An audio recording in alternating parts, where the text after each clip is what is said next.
What is the best way to secure a set of folding attic stairs? My company is opening a new office in an existing office building. While inspecting the office prior to move-in, I noticed that the attics between all suites in the building are open to each other. Someone from another suite could easily gain access to ours by just pushing open the folding attic stairs. What is the best way to secure the folding attic stairs? I considered using a padlock, but the ceiling is too high to open a padlock using a ladder. Do they make a lock attached to the pull cord? Question from user Longneck at Stack Exchange. Answer: if you are not opposed to replacing the ladder, they do make attic ladders with integrated locks, i.e., Facro insulated wood attic stair ladder.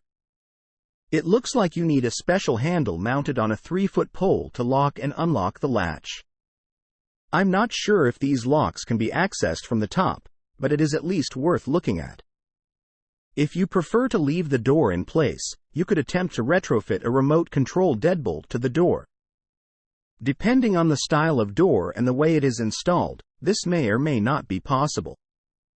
Answer from user James Van Huis at Stack Exchange.